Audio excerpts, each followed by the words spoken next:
Bien, saludos a quienes nos estén viendo desde las redes sociales. En esta oportunidad voy a conversar con un estudiante de la maestría. Su nombre es Roberto Ceballos y él, digamos, tiene un par de publicaciones de las cuales será muy interesante conversar al respecto. ¿Qué tal, Roberto? ¿Cómo estás? ¿Qué tal, Diego? Buenas tardes. Qué grato poder conversar contigo. Igualmente, voy a leer tu reseña y luego pasaremos a hacer algunas preguntas sobre tu obra. Roberto Ceballos Rabasa nació en 1975. Tras pasar sus primeros años en Arequipa, se trasladó a Lima, ciudad donde vive desde 1993. Estudió Derecho en la Pontificia Universidad Católica del Perú, de la que se graduó como abogado con una tesis sobre las nociones de derecho y justicia en la pieza Richard II de William Shakespeare. Posteriormente se ha dedicado al ejercicio de su profesión, al mismo tiempo que escribía el texto de la novela que presentó al concurso de novela del Banco Central de Reserva 2007, bajo el título de Tigre Hircana, y que constituye su primera obra publicada. Posteriormente, también sabemos que en 2017 publicaste Decir Umbral y que te has dedicado a labores de traducción. Bien, en verdad es un perfil bastante interesante, pero quisiera centrarme primero en, digamos, algunos aspectos previos de tu producción antes de centrarnos en la novela que nos compete, que es Tigre Hircana. Al respecto, me parece que, digamos, anteriormente me habías mencionado que, digamos, esta es tu primera novela, pero también es tu primer texto publicado. Y de hecho es bastante afortunado que el primer texto publicado sea también un texto premiado, en este caso por el concurso del Banco Central de Reserva. Quería preguntarte en primer lugar si, digamos, si la redacción de esta novela te había tomado quizás algún tiempo considerable, si habías estado quizás escribiendo anteriormente, o de repente en el caso más afortunado, si esta fue la primera vez que escribías y de pronto salió premiada la novela. Sí, bueno, te cuento, en aquella época yo estaba trabajando en Lima, yo vivía en Lima, y bueno, trabajaba en una oficina, en un estudio de abogados, y efectivamente la escritura de esta novela fue algo que me tomó muchos años, en cierta forma porque no lo tomaba en serio al comienzo, no fue algo que empecé haciendo en tiempo libre, por querer, bueno, pues por el afán de literario que uno tiene, ¿no? Uno lee literatura y quiere también escribir algo, dejar algo, y fue así, ¿no? Poco a poco fue tomando cuerpo y ya cuando algunas personas leyeron el manuscrito, me dieron un poco de aliento y me atreví a mandarlo al concurso, ¿no? Efectivamente fue lo primero que terminé de escribir, y tuve esta suerte de que, bueno, simplemente lo presentara y, bueno, ganó el premio y fue publicada y se dio esta posibilidad tan bonita, ¿no? Eh, Antes, pues, como creo que como cualquier aspirante, escritor o amante de la literatura, pues también he escrito cosas, pero nunca fue algo que llegué a completar. Realmente lo que terminé de hacer fue esta novela tigrircana y fue como, digamos, el primer intento, el primer texto que pude redondear, ¿no? Y terminar, ¿no?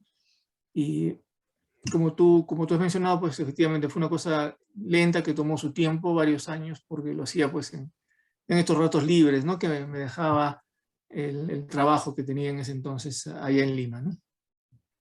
En verdad, bueno, es bastante afortunado, me parece que debe ser como el sueño dorado de cualquier escritor que su primer texto publicado también sea un texto premiado. Y al respecto, me parece que la crítica de ese entonces, del 2007, digamos, señaló algunos rasgos formales, por ejemplo, la formalidad estilística del lenguaje, por ejemplo. Pero antes de eso, también quería preguntarte un poco por las posibles influencias que quizás esta novela pudo tener. Por ejemplo, en una reseña de Abelardo Oquendo del 2007, él se detenía en el epígrafe que sale al inicio de la novela y que se trata de un fragmento de la égloga segunda de Garcilaso de la Vega. Me voy a detener un momento para leerla. Es este fragmento que dice: oh fiera, dije, más que tigre hircana y más sorda a mis quejas que el ruido embravecido de la mar insana. Un poco con este fragmento, digamos, me parece que quizás la novela busca tener una especie de atmósfera bucólica, quizás, y quería preguntarte si quizás esta podría ser, digamos, bueno, no sé si quizás la poesía de Garcilaso haya sido alguna de las influencias de la novela, pero en todo caso quería preguntarte si consideras que esta novela hace referencias a algunas obras o si quizás tuviste alguna influencia de alguna obra o conjunto de obras en particular. Sí, efectivamente, hay ahí una serie de influencias, pero yo creo que están un poco ocultas, ¿no? No fue directamente la poesía de Garcilaso lo que, digamos, fue configurando la novela, ¿no? En aquella época yo iba mucho a la Biblioteca del Británico, la que está en la Avenida Arequipa. Era un lugar, digamos, para mí muy especial porque eh, yo leía mucho en inglés en aquella época y fue para mí oportunidad de familiarizarme con la literatura en lengua inglesa moderna, ¿no? Hubo autores ahí que descubrí que creo yo que fueron los más influyentes en esta novela, en la redacción, en la escritura de esta novela, ¿no? Entre ellos está Evelyn Waugh, el autor de Retorno a Brideshead. ¿No? La lectura de esa novela fue muy importante para mí. También por aquella época yo leía mucho a Truman Capote, y otros escritores que son, digamos, preocupados por el estilo, por construir la frase, ¿no? Esa preocupación por el lenguaje tan obsesiva, digamos, fue lo que a mí me influyó bastante, ¿no? Entonces, efectivamente, cuando salió el libro en aquel año, tanto Abelardo Oquendo como Alonso Cueto, que estuvieron en el jurado, comentaron en el periódico, en los periódicos, en los medios, hicieron pequeñas críticas que efectivamente se centraban en este aspecto estilístico, ¿no? Que fue lo que yo quise trabajar, ¿no? Porque, digamos, la idea, el propósito, lo que yo tenía en mente cuando escribí esta obra era tratar de encontrar un lenguaje adecuado o preciso a una realidad que yo quería poner allí, ¿no? Que tiene que ver con el mundo que yo conocí, que viví en Arequipa en aquellos años 80, 90, en que crecí, ¿no? Entonces sí, efectivamente hay estas influencias estilísticas, ¿no? Diría yo, de autores que en ese momento me llamaron la atención, ¿no? Que conocí, ¿no? Otro fue John Banville, ¿no? Ese escritor. Mi experiencia personal, digamos, cuando empiezo a leer la novela, algo que de repente salta a la vista es el empleo de oraciones compuestas. Y digamos, son oraciones bastante cargadas, bastante pormenorizadas y que se detienen muchísimo en la descripción, ya sea de la perspectiva del personaje, ya sea del entorno en el cual se ambienta la acción. Digamos, la descripción pormenorizada de los detalles me parece que sí es un rasgo que define bastante este texto. Ahora, me parece que, digamos, un poco para entrar en la trama de la novela, quizás podría entenderse esta primera novela, Tigre y Hircana, como de repente una novela de aprendizaje, tanto que quizás la novela de aprendizaje suele describir, digamos, protagonistas en una edad quizás escolar o adolescentes y que tienen que experimentar una suerte de aprendizaje. En este caso, ¿consideras que esta novela podría ser una novela de aprendizaje? Y de ser ese el caso, ¿cuál podría ser el tipo de aprendizaje que este personaje, Antonio, podría estar adquiriendo?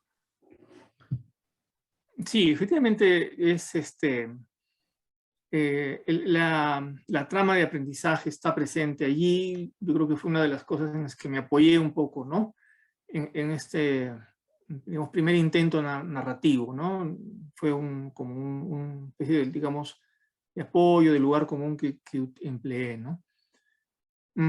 Pues yo no lo sé exactamente, no sabría definirlo. Evidentemente hay una trama un poco amorosa o de desencanto amoroso, que es un poco la parte superficial, pero el aprendizaje yo creo que tiene que ver con otras cosas, con otras actitudes o con otra manera de ver la vida, que creo que de alguna forma también a mí en aquellos momentos me definió, o me sirvió, ¿no?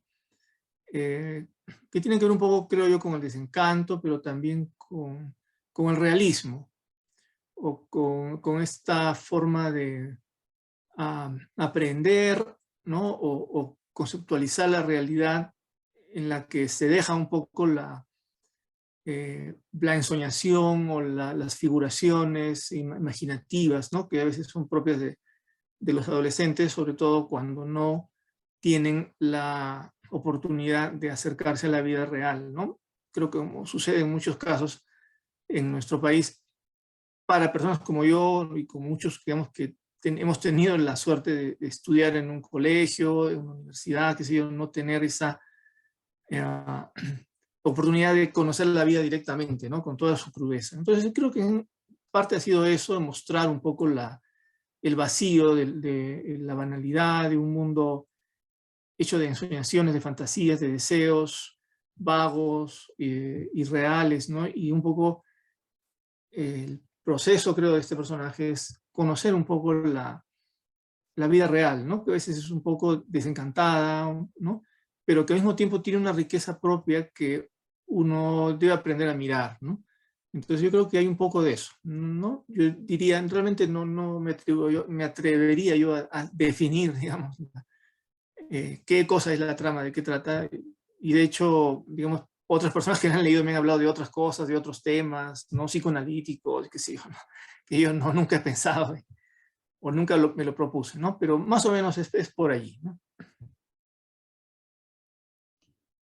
Sí, en verdad, bueno, de todas formas, cada persona puede tener su propia interpretación respecto de cuál es la trama de la novela, porque quizás, digamos, algo que la crítica de ese entonces había señalado, además del empleo formal del lenguaje, tiene que ver un poco con la atmósfera de la novela, digamos, en donde prima quizás lo doméstico, lo cotidiano.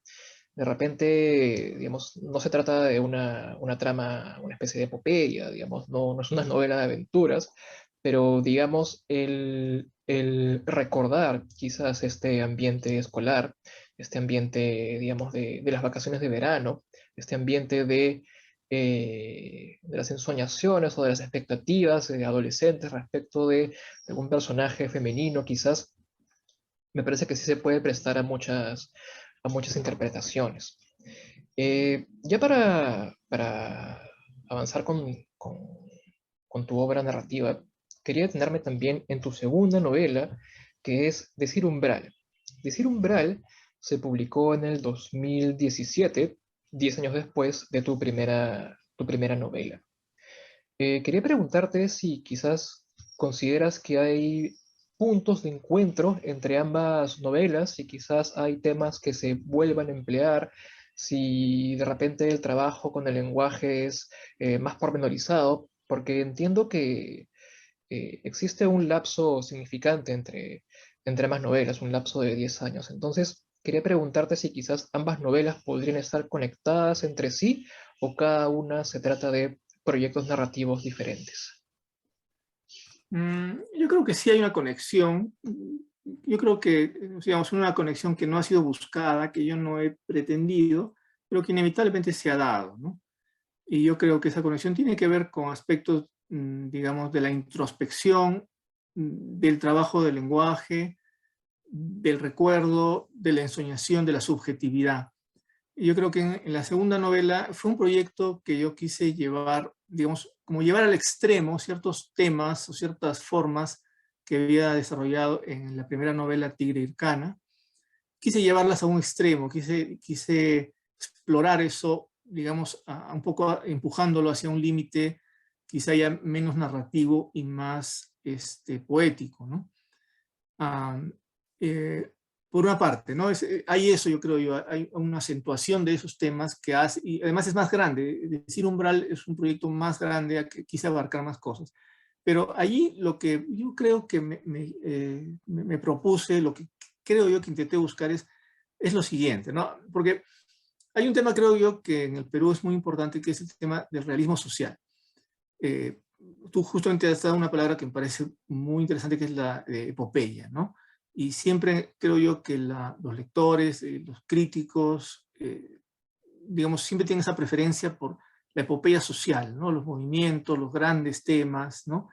Y yo digamos, el pensamiento que siempre tuve durante todo ese tiempo era que antes de tratar esos grandes temas, un escritor debiera primero crear un lenguaje, digamos, capaz de aprender o destilar aspectos íntimos o domésticos, privados, no sé cómo llamarlo, de la realidad social. O sea, no, digamos, romper un poco la dicotomía, ¿no? Entre lo social y lo individual, la ensoñación y la realidad. Yo creo que entender la realidad social de los últimos años, de los últimos decenios en el Perú, exige primero entender la parte más íntima de las vivencias mm, cotidianas, digamos, de nuestra realidad, de nuestra sociedad. Y eso requiere un lenguaje. El lenguaje es como la herramienta con la cual se puede penetrar allí, ¿no? Entonces, yo creo que eso fue lo que a mí digamos, el propósito que tuve, de crear con un lenguaje, un mundo, partiendo de lo subjetivo, ¿no?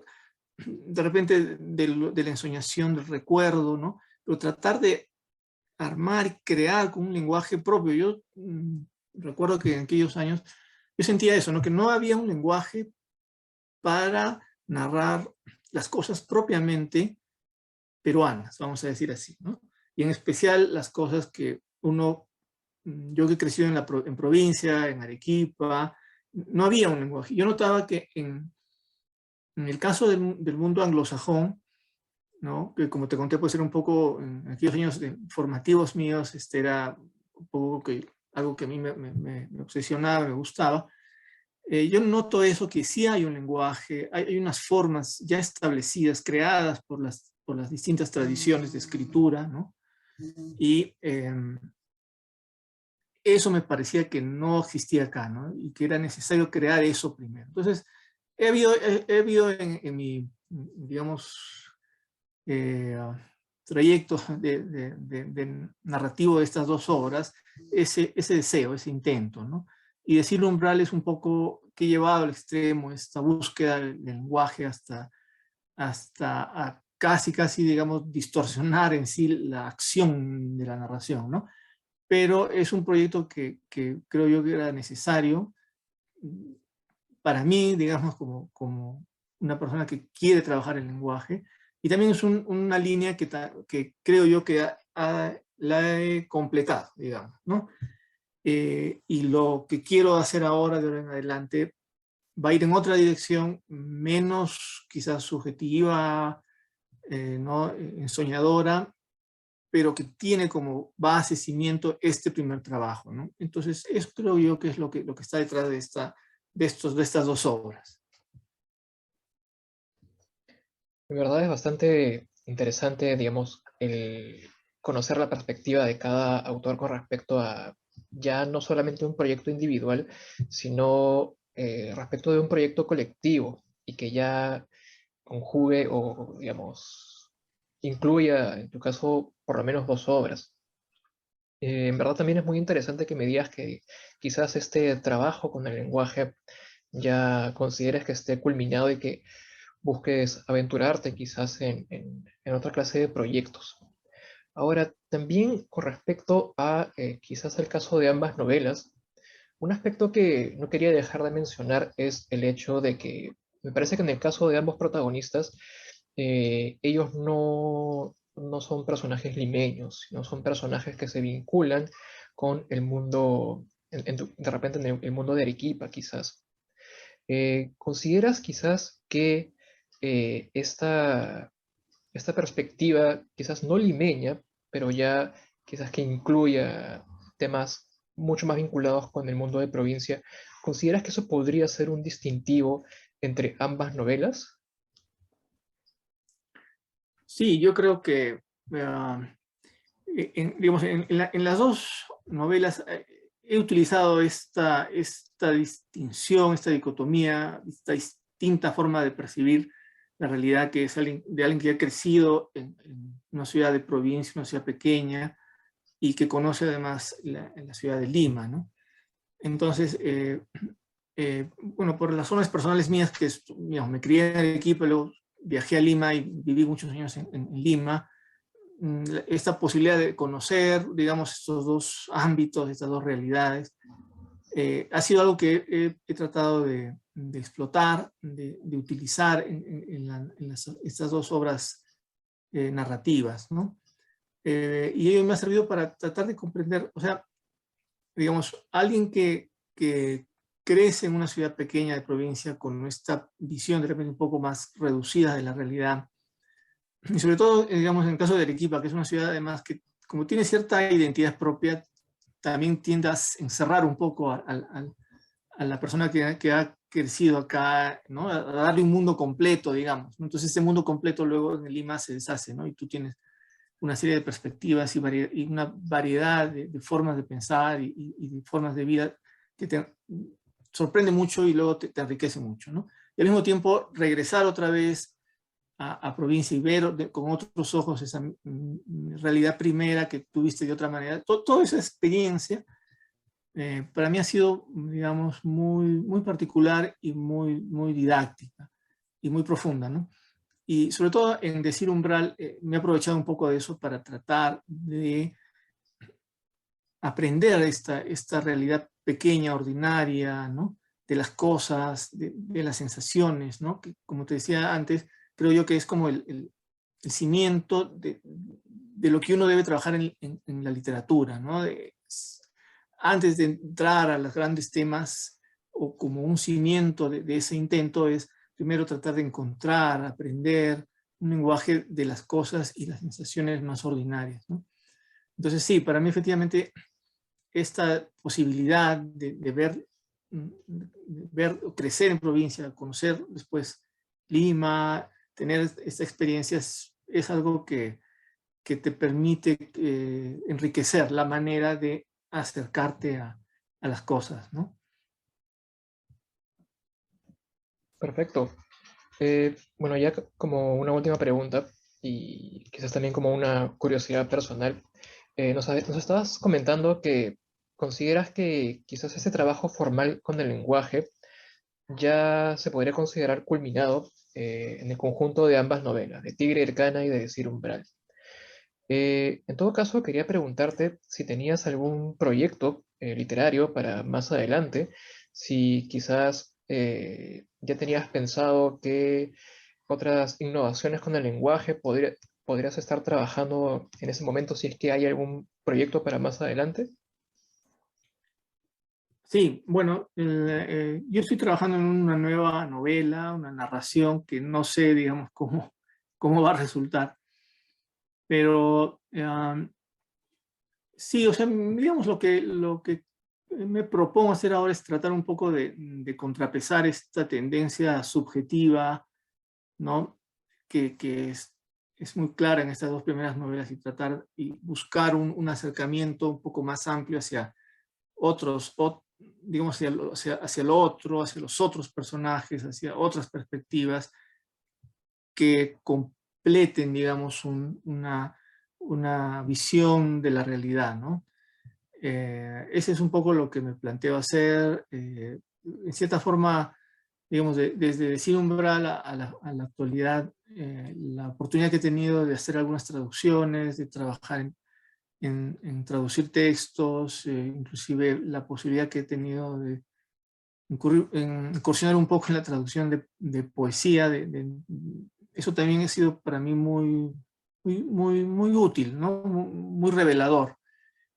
Y por otro lado también esta posibilidad que he tenido de estudiar la maestría en la universidad de trabajar textos teóricos y textos literarios desde una perspectiva más teórica, conocer ciertos teóricos de la literatura como Mikhail Bakhtin, ¿no? Por ejemplo, que es, digamos, tan enriquecedor. Entonces, todo este acervo, digamos, de experiencias en esos últimos años, yo creo que me ha encaminado hacia un proyecto, digamos, muy diferente a lo que he hecho hasta ahora y que yo espero que resulte en un texto distinto, ¿no? Diferente, ¿no? Creo que una de las cosas que alguien que quiere escribir debe buscar es tratar de ser diferente cada vez, ¿no? Es muy interesante este escritor sudafricano Coetzee, ¿no? Coetzee, ¿no? Como se pronuncia. Él, si tú lees, pues cada obra suya es una propuesta diferente, ¿no? Es un nuevo enfoque, una nueva manera. Entonces yo creo que eso es algo que también me propongo, me gustaría poder llevar a cabo, ¿no? O sea, hacer una cosa completamente nueva, distinta, en un lenguaje diferente, y yo creo que espero, digamos, que esto dé sus frutos, ¿no? En el tiempo por venir, ¿no?